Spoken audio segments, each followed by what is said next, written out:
Today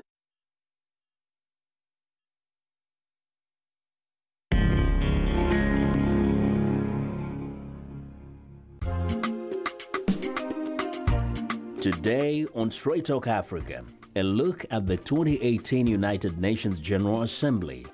How relevant is the UN to Africa, and what role does Africa play at the global body?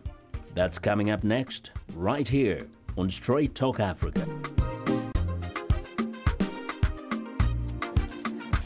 Hello and welcome to Straight Talk Africa, live from the Voice of America headquarters in Washington. I'm Vincent McCory in for Shaka Sali. Today we're discussing the 2018 United Nations General Assembly. Now, while leaders are gathered in New York this week for the 73rd session of the United Nations General Assembly, a full session UNGA meeting was held Monday on global peace in honor of the 100th anniversary of Nelson Mandela's birth, also known as the Nelson Mandela Peace Summit. VOS Paul Ndio has more. The highlight speaker during Tuesday's session of the United Nations General Assembly was U.S. President Donald Trump.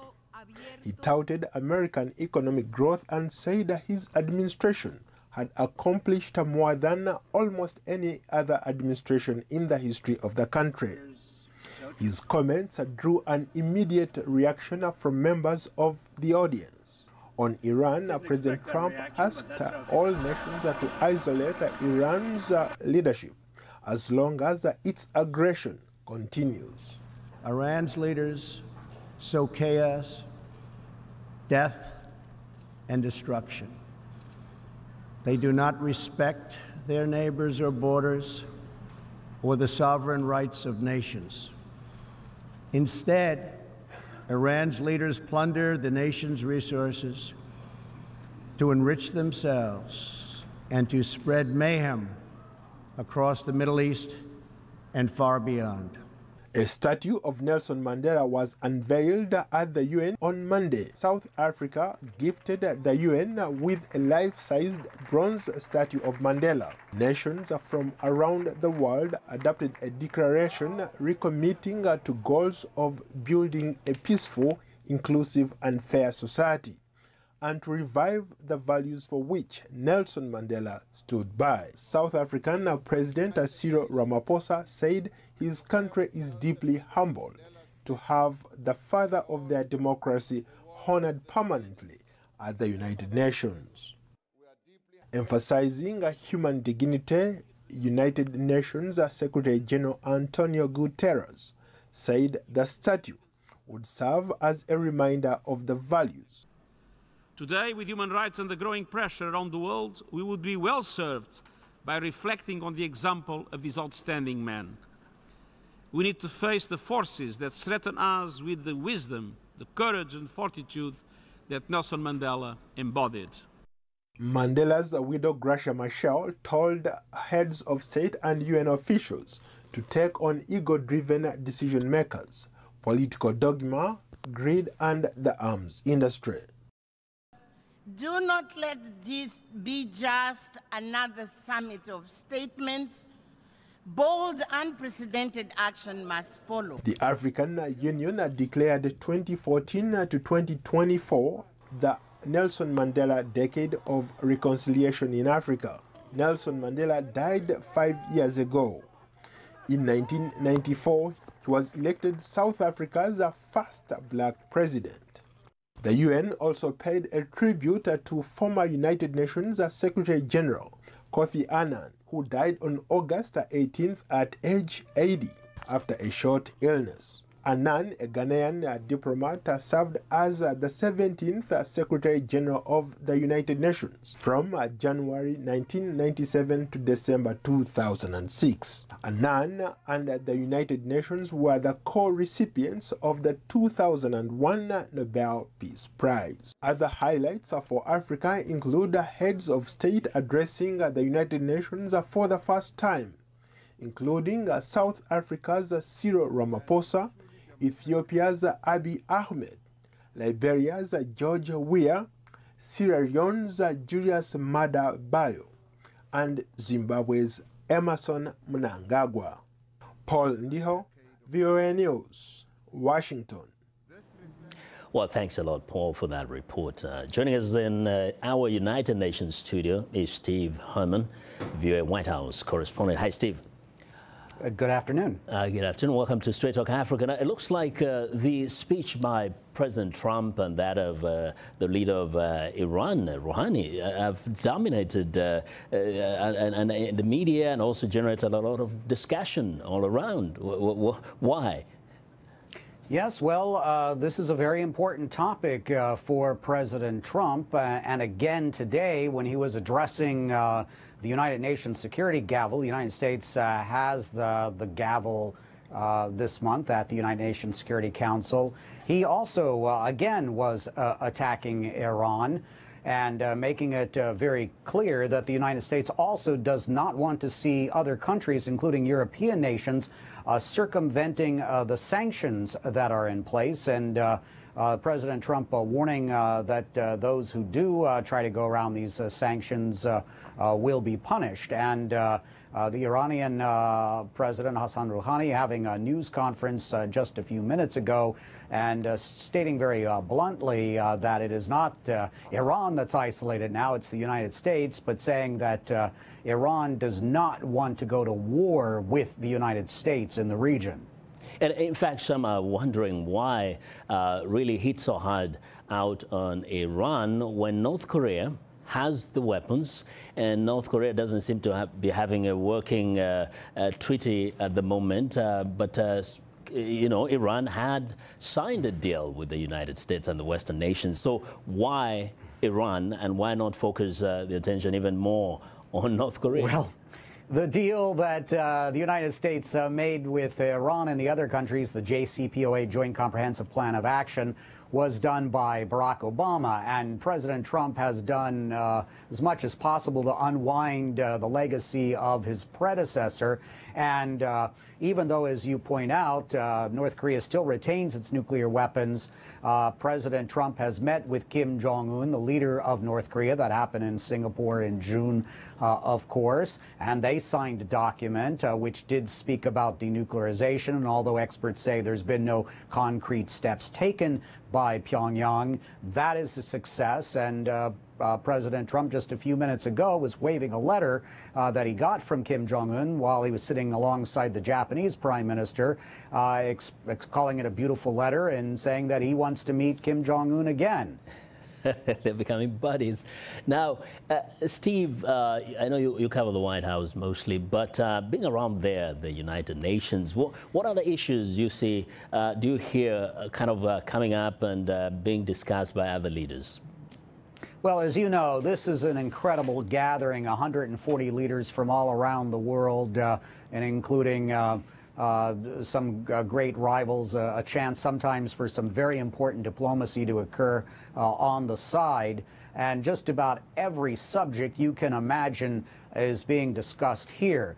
As far as President Trump in the United States, what it looks like is while President Trump is focusing on Iran, North Korea, to some degree the Middle East, Latin America very much has been put out for Vice President Pence to take care of, while the First Lady, Melania Trump, seems to have a pretty robust Africa portfolio right now. So they are sort of splitting it up as far as the U.S. is concerned. We haven't heard very much from President Trump while he's here about Africa.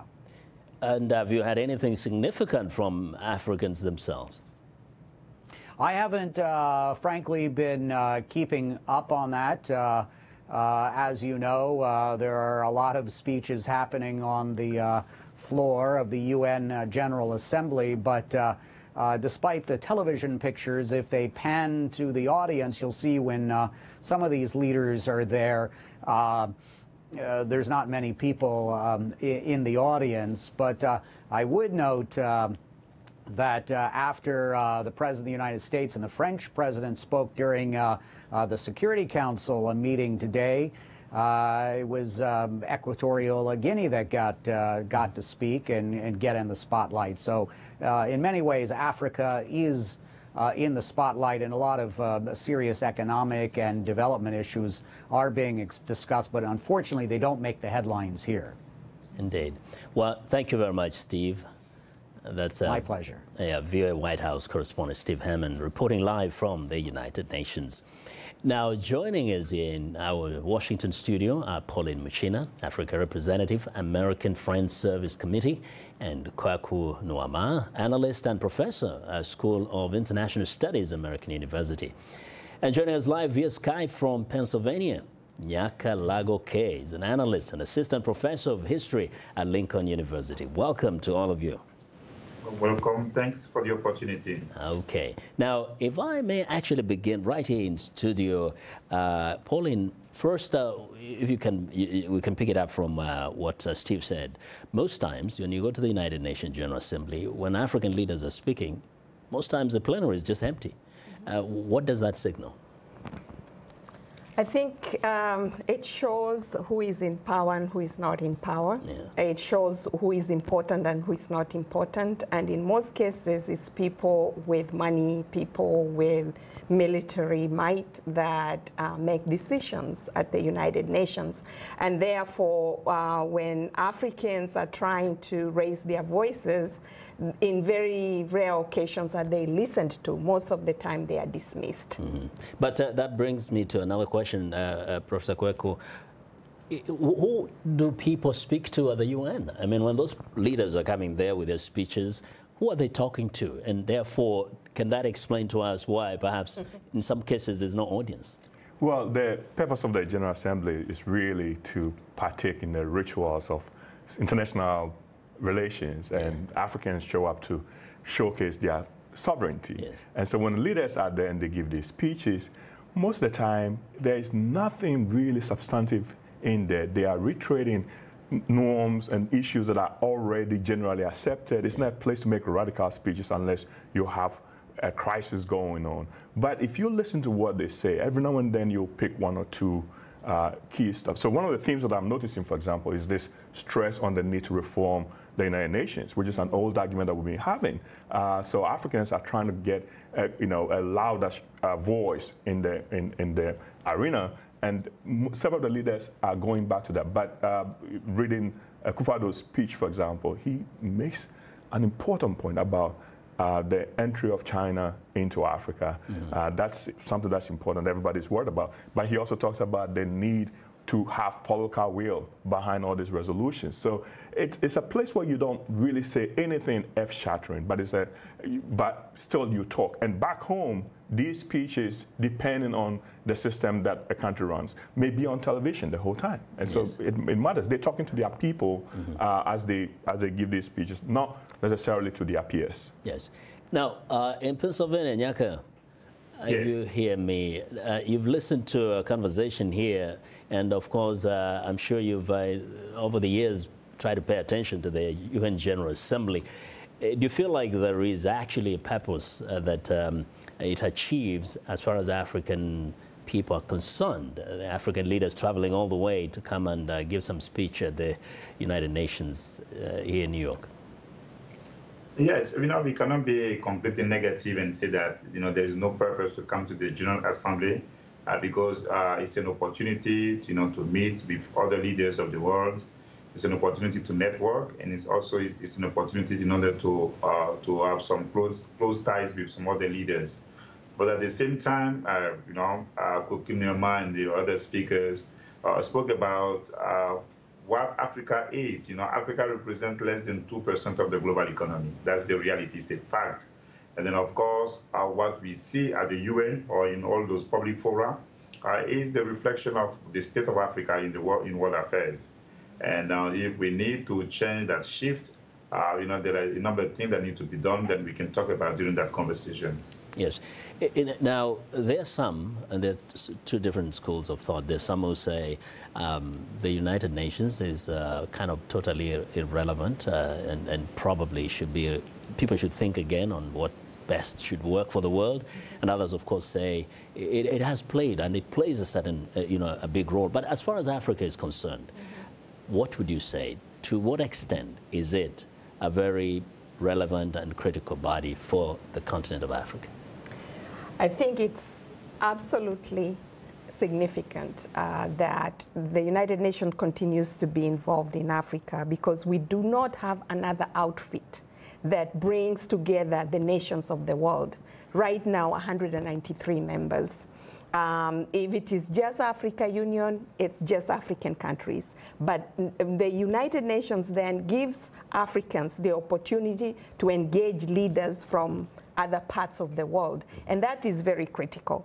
Then you look at the issue of what the UN does. You know, when it comes to development issue, you have UNDP, you have UNICEF, you have UNAIDS, you have UNFPA, working on issues that are very critical to Africa: eradication of poverty, education, gender equality, fighting gender-based violence, and ensuring that women have a place in society and actually a place at the leadership table. So if you eliminate United Nations, we do not have the mechanism to make sure that those programs continue without United Nations. You look at the issue of refugees in Africa today, and you look at the role that the UN is playing in refugee camps and ensuring that refugees are respected, that people who are running away from violence have a place to go, and countries respect that. Without United Nations, they will be left out. Okay.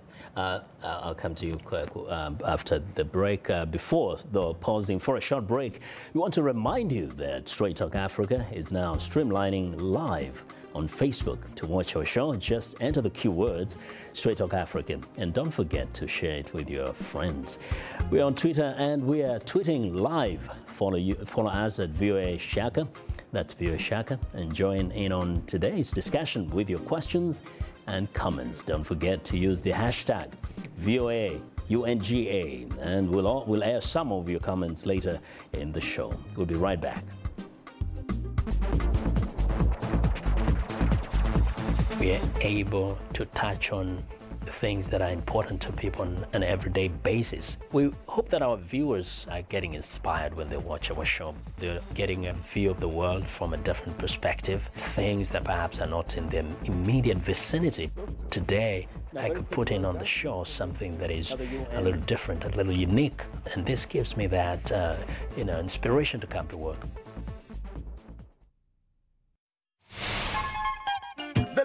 Could be French, English, Portuguese, Bantu, Arabic. It is the beat. The African beat that counts. The beat does all the translations. It cuts across all languages and gives us the understanding that this is the African beat. It is so distinct and adhesive. It binds us together. African Beat on the Voice of America. For more information, visit our website at www.voanews.com/AfricanBeat. Well, among African presidents who have already addressed the UN General Assembly are Muhammadu Buhari of Nigeria and Paul Kagame of Rwanda. Take a listen. Corruption within countries and illicit flow of funds across national boundaries have huge negative impact on the stability, peace, and economic prospect of millions in developing countries. Corruption significantly drives national governments of resources to provide meaningful livelihoods to their populations, who are predominantly youth, thus giving rise to more irregular migration. Earlier this year, the historic Continental Free Trade Area was signed, which was the culmination of decades of effort, and once in force, Africa's place in the global economic and trade architecture will be redefined.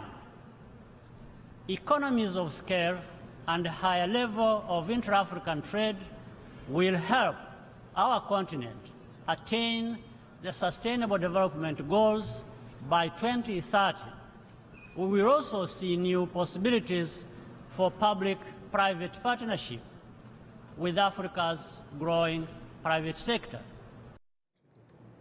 Well, welcome back. Now, you listen to those two presidents. One, Muhammadu Buhari, talks about the issue of corruption, and we know it's a big problem for the continent. It's the Africa Union's theme of this year, eliminating corruption in Africa. And then President Kagame talks about trade and economic growth. So here they are, the United Nations, talking about those issues. Maybe you want to conclude your thought,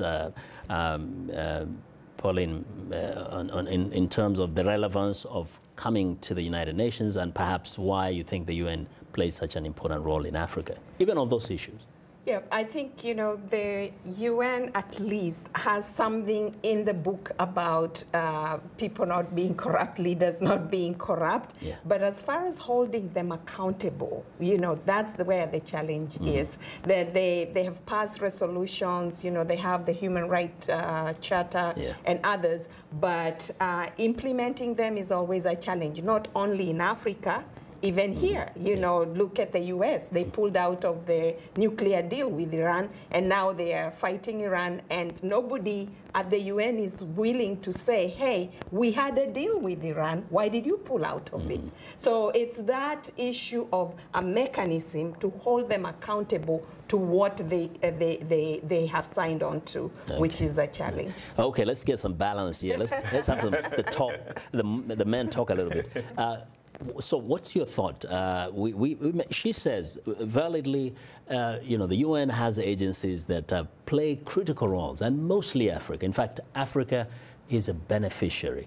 Is that what Africa is at the UN? A great beneficiary of the benevolence of the rest of the Western world? Well, it's not just a beneficiary. It's also a contributor to the United Nations. I mean, 54 countries from the continent, we're part of the United Nations. So without us, the United Nations is not complete. But I agree with most of what she said. And even to add to that, the United Nations at the beginning is the guarantor of African sovereignty. A lot of African states, at least the de jure aspect of sovereignty, comes through United Nations. And then we see the development assistance that she was talking about, but also the entire conflict resolution architecture in Africa, for example. You know, it's a copy of the collective security architecture that the United Nations runs. So if you look at a lot of the stuff that's happened on the continent, we follow the lead of the United Nations, and that's important. The organization is not perfect. There are a lot of challenges. It doesn't work the way most Africans think it should. But I think that people expect too much from the organization. After all, it's an association of nation states, and the organization does what its member states want it to do. So if we want the organization to do something more, we have to look to the member states. Now, Nyaka, you know, most people, when they think about the United Nations, what comes to the fore mostly is conflicts around the continent. And of course, we know that the UN has thousands of peacekeepers in African countries. But then some feel that the United Nations has not been effective in actually preventing conflicts or resolving those conflicts. And therefore, you have all these thousands of soldiers on African soil who don't seem to be serving a purpose because those conflicts just continue. The DRC, whether you talk about South Sudan. What do you say? Yeah, beautiful question. And that was the point I wanted to raise in this conversation. Yes, I agree with what you know, the other speakers spoke about. But you know, we have to know the context in which the United Nations was created. It was in the aftermath of World War II, and its greatest purpose is to preserve peace and then promote peace and then prevent war.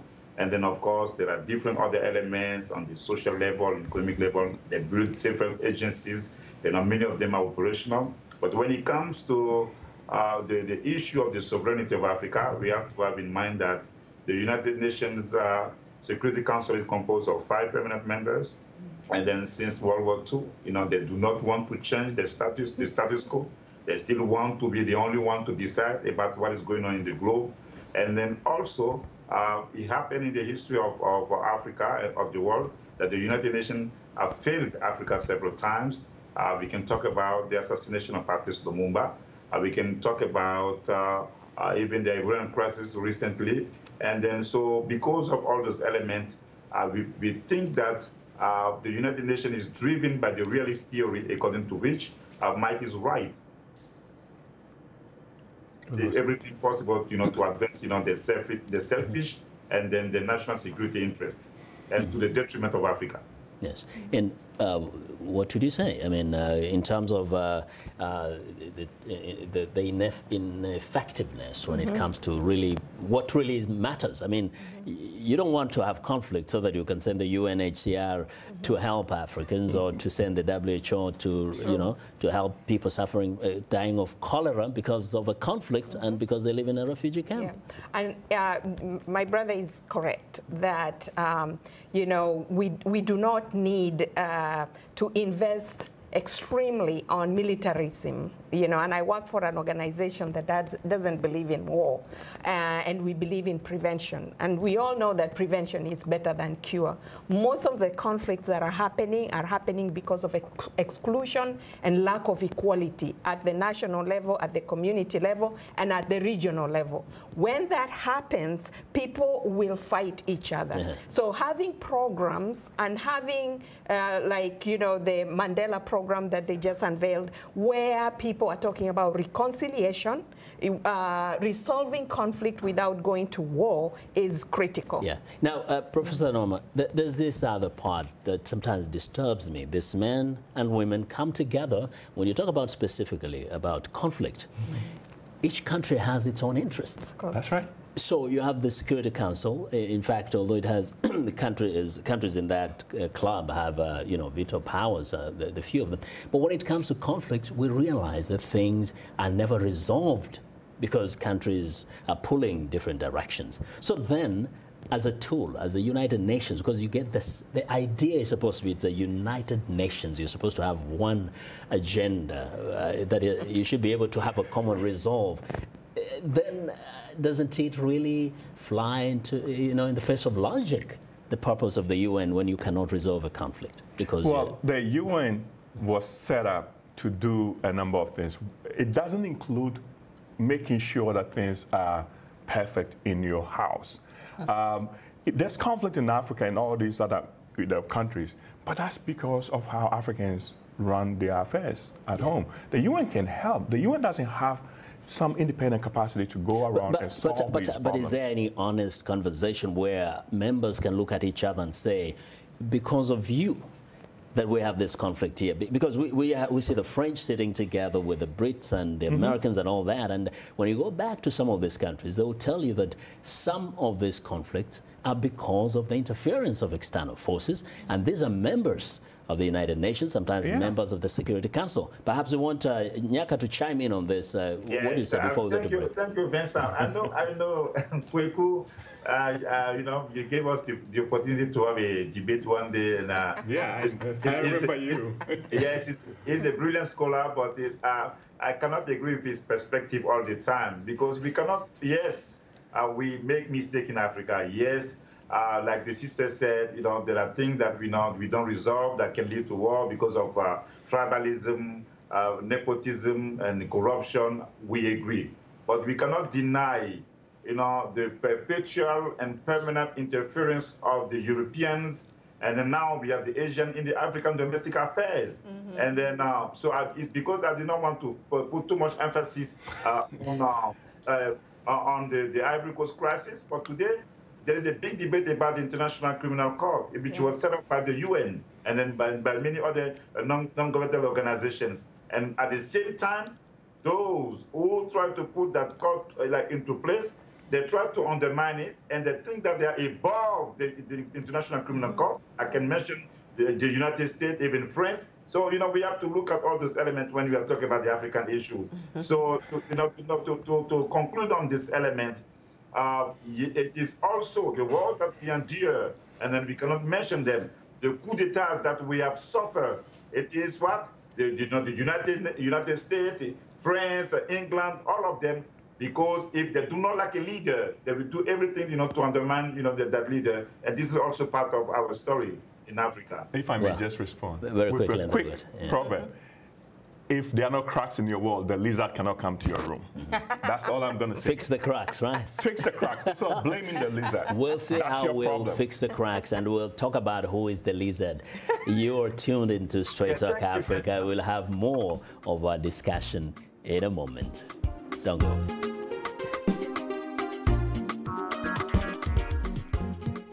Like Voice of America on Facebook.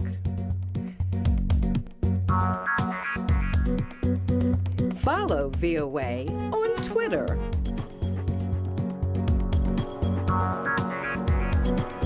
Join VOA on our YouTube channel. Like, follow, join VOA. Today's youth are not just the next generation of African leaders, they are today's leaders. And this is the time to invest in them, today, not tomorrow. So let's connect, let's engage with each other on issues that will transform our societies. Innovation, leadership, entrepreneurship, things that you're doing to move the continent forward, to make you the greatest generation that Africa has known. It's Upfront every Wednesday, 17:30 UTC, right here on The Voice of America.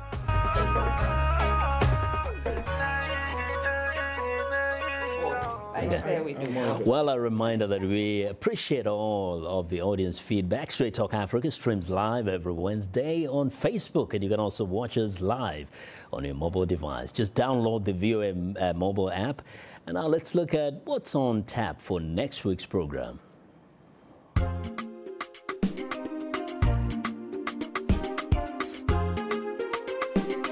On the next Straight Talk Africa, guest host Vincent McCory asks, can Africa win the war on corruption? The African Union has declared 2018 the African Year of Anti-Corruption, charting a battle plan to win the fight against corruption, a sustainable path to Africa's transformation. On the next Straight Talk Africa. Welcome back. Now, joining us live via Skype from Nairobi, Kenya is Kennedy Akolo, Regional Director, Africa for American Friends Service Committee. Welcome to you, Mr. Akolo. Do you hear me? Thank you so much, Victor. Yes. I'm happy to be here with you. You're welcome. Now, we've been talking quite a bit about the United Nations and to what extent it serves the interests of Africa or it's even relevant to the continent. Now, what's your take on that? Some people feel like there hasn't been as much of benefit belonging to the United Nations and even having interactions with the United Nations. I think just like any other big organization that brings together so many different countries, there'll always be divergent views and there'll also be struggles, you know, in terms of ensuring that things run up to the expectations of, you know, the countries that the UN works in. But one thing that I want to say is that the UN will have both positives and negatives, you know, in its relationships with Africa. And the thing that I want to talk about in terms of the positives is, again, let's not look at the UN in a generalized ways. There are very specific UN agencies that I think have really been doing a great job here in the continent, but there are also certain agencies that have also struggled a little bit. So I think we might not be able to generalize and say the UN has been this and that. Let's look at it, you know, based on the different functions. The UN was set up to maintain peace and prevent conflict on Earth. Now, some have said that whatever they do on the side, which is good work, whether it's serving the area of health and many other areas of life, those are like putting off fires. But the main purpose was to maintain peace. And if you don't have peace across the continent, you'll always have to deal with all these other problems, which in the first place wouldn't be there, wouldn't be issues. Why can't the UN manage to maintain peace on the continent of Africa? Victor, you cannot look at peace, you know, in isolation of everything else. And we must appreciate that there are also peace dividends. So we cannot say that we're going to address peace if we are not going to put food on the tables of the people on the continent. We are not going to say that we are going to address peace if we are not going to address issues of unemployment for the youth on this continent. We are not going to say that we are going to address peace if the continent is not healthy, people are not economically empowered. So all I'm saying is this. Yes, sir. All I'm saying is this. Let us look at peace in the mix of everything else and not look at it in isolation of everything else. There are also peace dividends. But, you know, people will tell you that, you know, you can't put food on the table of over a million South Sudanese who have to run away from their country and stay as refugees in refugee camps. You cannot put food on the table on unstable regions of the DRC, which has gone on for years and years. So critical is having peace, stability, yes, and then you can now take care of the other things. I totally agree, Victor. But what is it that causes these people to flee from their countries? And what is this that is disrupting peace? It is all these things. It's about exclusion. It's about governance. It's about ethnicity. All these things come to play, you know, to create those conditions that bring about conflict and then make people flee. So we have to look at everything else in order to bring about, you know, peace. It is important that for us to be able to have lasting and sustainable peace, and not just look at a situation where there's an absence of conflict. We have to look at whether our youth have jobs. We have to look at whether, you know, our farmers are able to grow the food that they need. And there's so many things that are coming to play, including what my colleagues, I think, have been talking about around external interference, around governance issues on the continent. So let's look at it in a bigger picture, you know, in a holistic way. I think if we look at the SDGs, for instance, of course, it's very critical that right now SDG number 16 specifically addresses matters around peace. But we have to look at everything else falling into place to ensure that we are able to sustain this peace. Before I let you go, if you had just one message to give to the leaders of this world, how do you think the African Union or African nations could interact in a more beneficial way with the United Nations in order to resolve most of the problems of the continent? One of the things that I want to say, Victor, is that people have to appreciate that today's problems are very complex. And today's problems affect all of us. And it's really difficult for one section of society to be able to address the issues that we have right now globally. These would include issues like violent extremism. It include things like, health issues. All those things, we have to come together as the world, to be able to address them. And all I'm saying is that we have to do away with the old ways of trying to address things. We have to look at proper relationships between the UN and AU. I think the definition of that relationship has been around militarism. It's been around something comes up in Africa, and then the UN has to bring about, they call them what, the blue berets or the blue helmets, boots on the ground. We have to look at options. There are so many options of resolving Africa's issues. And I think we need to look at it in a very comprehensive way. Yeah. Well, thank you very much, Mr. Akolo. We appreciate it. Kennedy Akolo is the Regional Director at Africa for American Friends Service Committee. Thank you very much for joining us for those minutes. Thank you, Victor. Now, let's bring it back here to the studio. One of the other accusations, even by those who advocate for the existence of the UN and who acknowledge that it has done a good job and continues to do a good job, is that there is a lot of wastage, and therefore they feel the management of the organization has been poor. There are billions of dollars in terms of its budget that people feel like are not used to really benefit humanity, or rather at least the people that it's intended to benefit. What about that? Is that a valid accusation? And I know you've been at the UN system in your lifetime somewhere. I think it is so important to have accountability in every organization, and especially an organization that receives funding from multiple sources from around the world. So I would say that, yes, there have been challenges. They've found out that there have been funding that has been misappropriated by certain individuals. They have been held accountable. Some, those who haven't been held accountable need to be held accountable. Yes.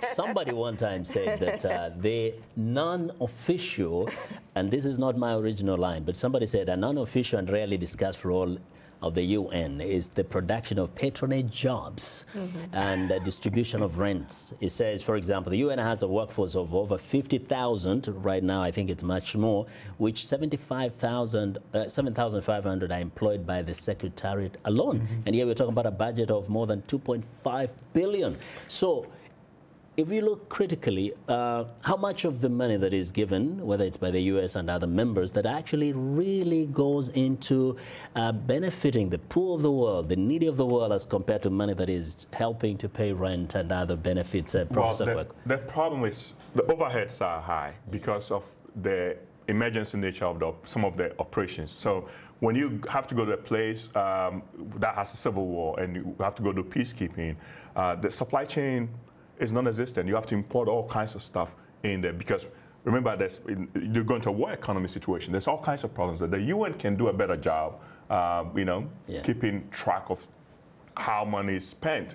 But most of the time, they are operating on an emergency basis. They don't have the funding that guarantees a systematic approach to all these problems. So you can do long-term planning. So you are, anytime, you know how it works, anytime you have to operate on an emergency basis, you overpay. And there's all kinds of problems. When these places where people, cannot keep track of how expenditures are run.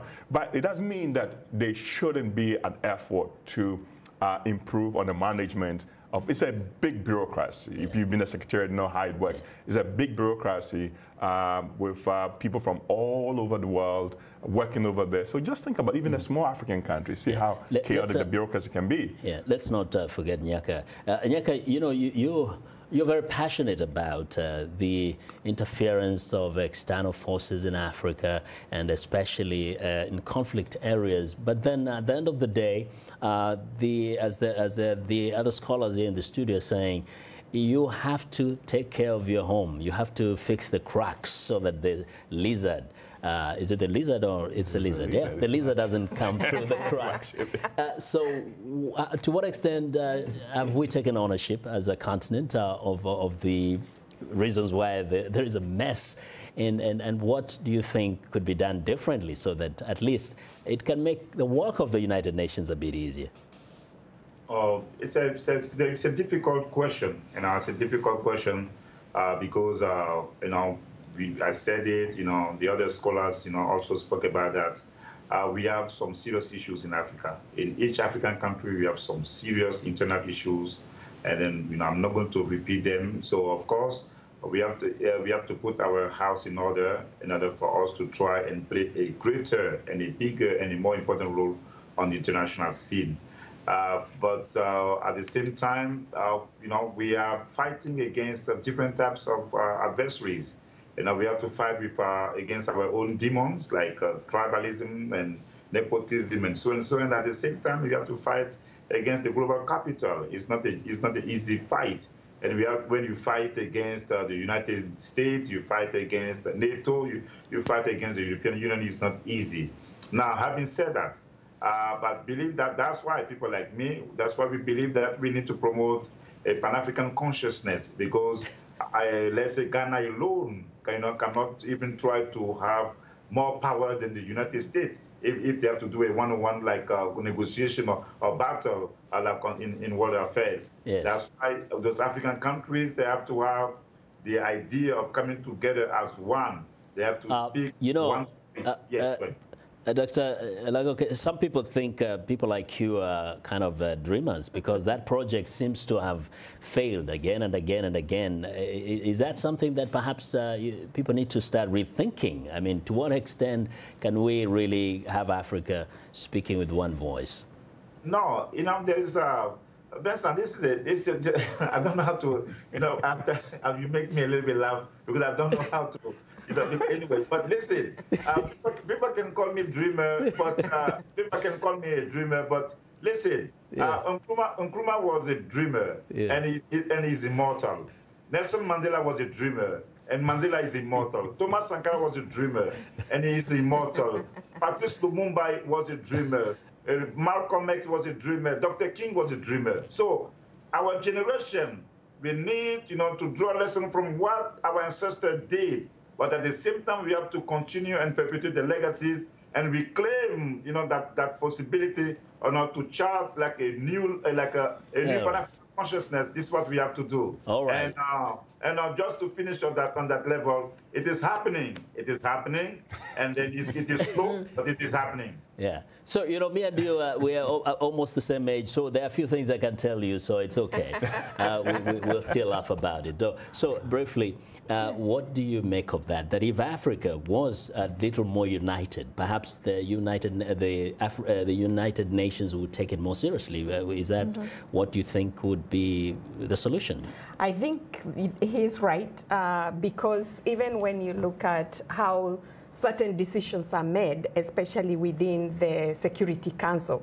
You know, Africa doesn't have a permanent seat there. There are so many countries, 54 countries, and yet they don't have a permanent seat on a council that decides a lot of times about issues happening in the continent. And the only way they are able to gain any power, like right now, I know there are countries from Africa that are seeking to get a permanent seat within the Security Council. If they don't do it together, they won't win. But and this is also the issue of funding. You know, the issue of funding, the fact that you are asking why is so much money going to administration.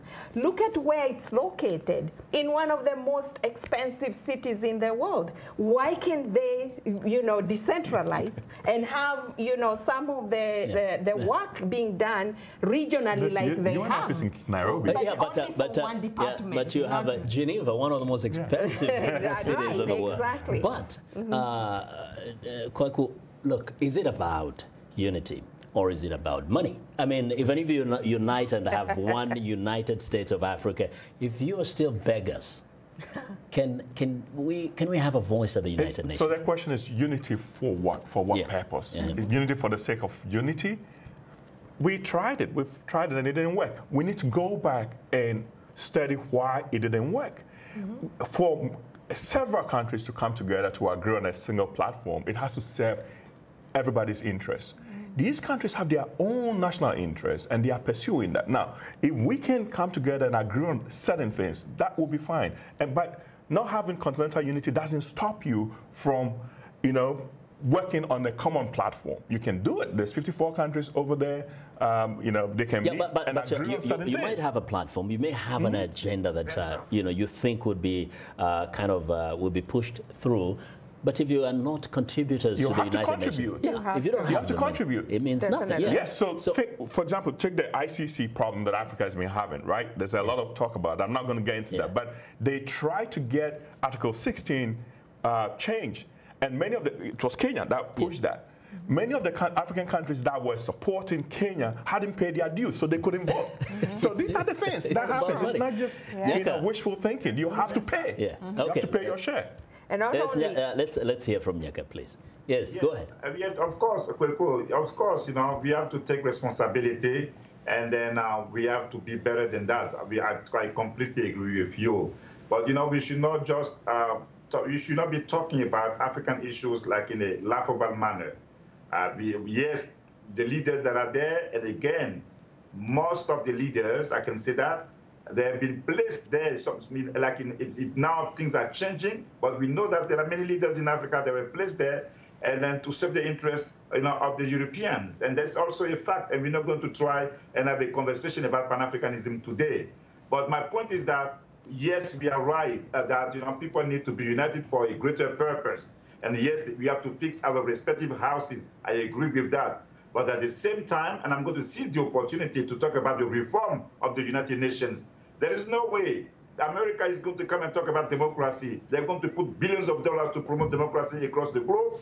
And then on the international level, they want to act as like an autocrat nation, or those 5 permanent powers there, they want to dictate their worldview to the globe. This is also an issue. And as an Africans, and then we have to be jealous of our freedom, of our welfare, and we have to pose, and we have to ask them why they cannot use the democratic values at the level of the United Nations in global affairs. And that's a relevant question, and we have to ask that question.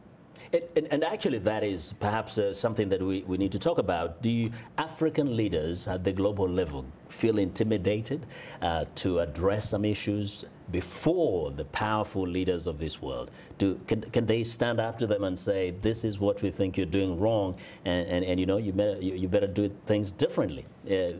Some of them can, and some of them cannot, because of their own history and their behavior or practices at the country level.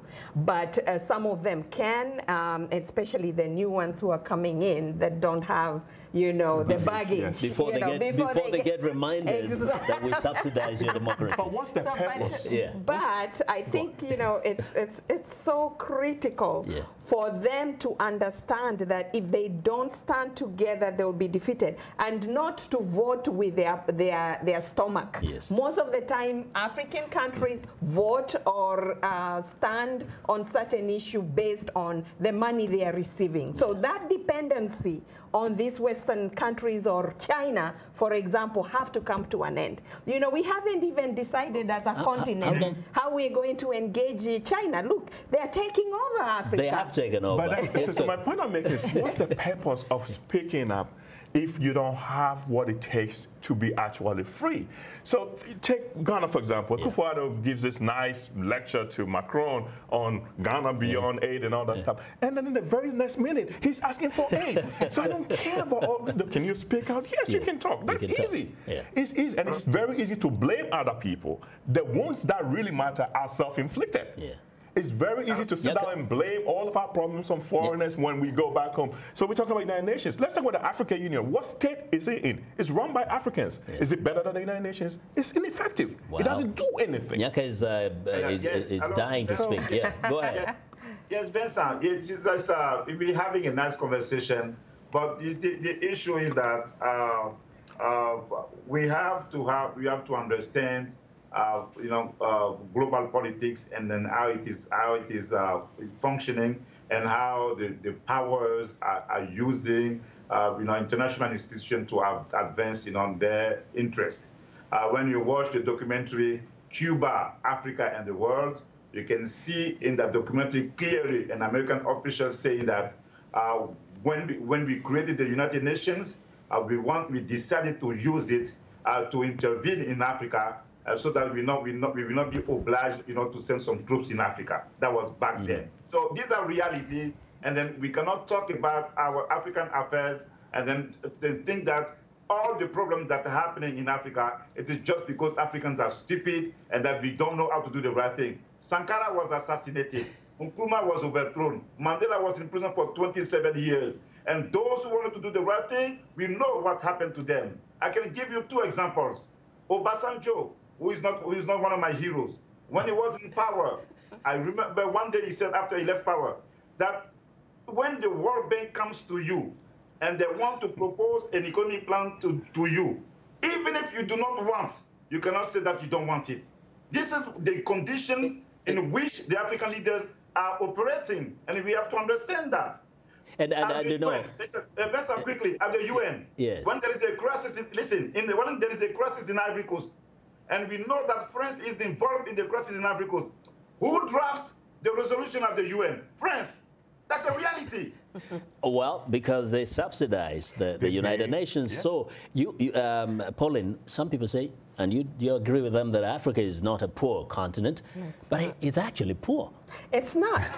I think when you look at the natural resources and the human resources of the African continent or African country, we are actually developing the world with our natural resources. That's what I meant to say, is that actually it does behave like a poor continent. Look at how we're going begging in China and ceding the freedom of the countries to to China right now after the Europeans and the West. Wrong. So what does that tell you, Kwaku? Well, it tells me that we have no clue what we're doing. We talk a lot, but if you don't have the proper systems in place, you don't have a plan, and you have elites that are completely divorced from the ordinary lives of people in their countries. The elites that are sitting there thinking about how much money are they going to get from a certain deal. So China, for example, comes in. China has resources that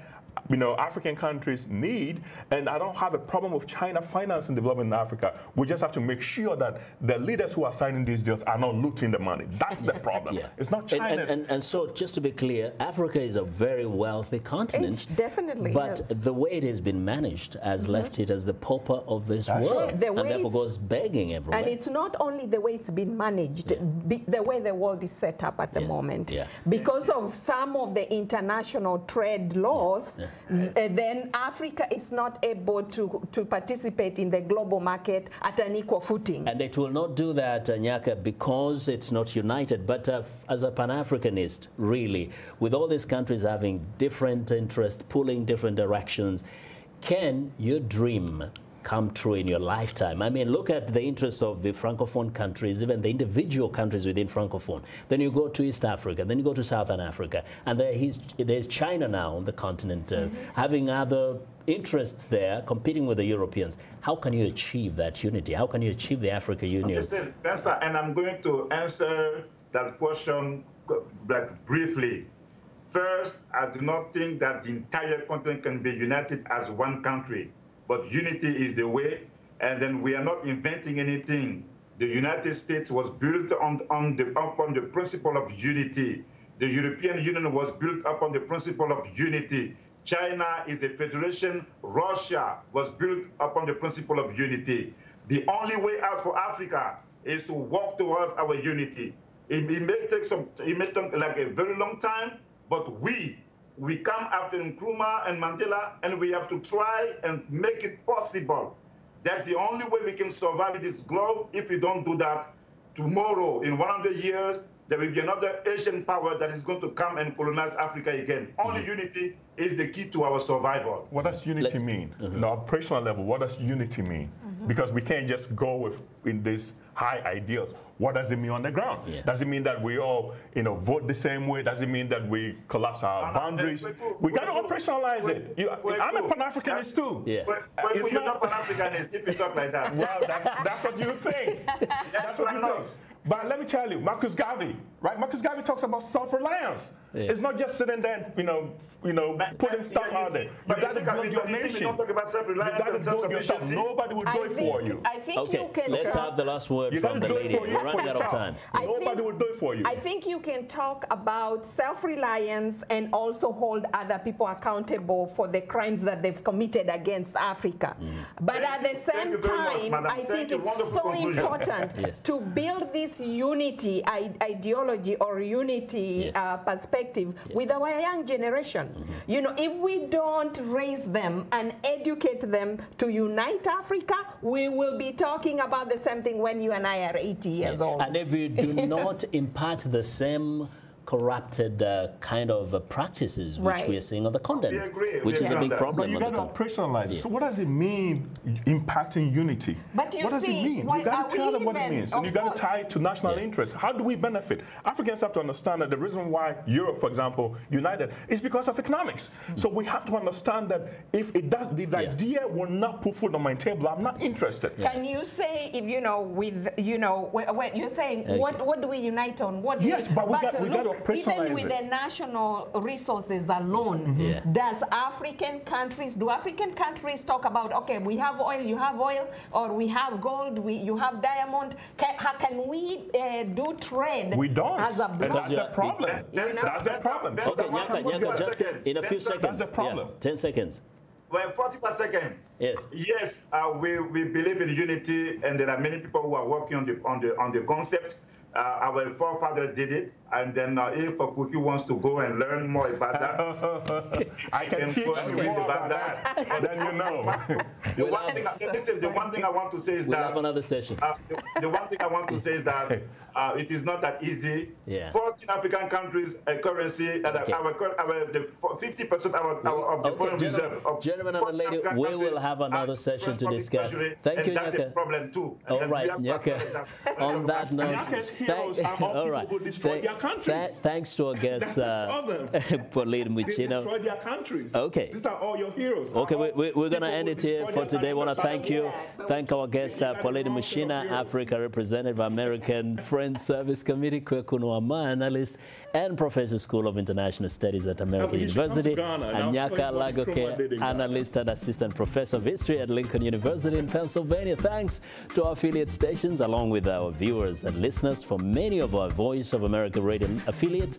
Learning English is coming up next, and tomorrow morning it's Daybreak Africa with James Butte on behalf of the Voice of America. Thanks for tuning in to Straight Talk Africa, and have a good evening.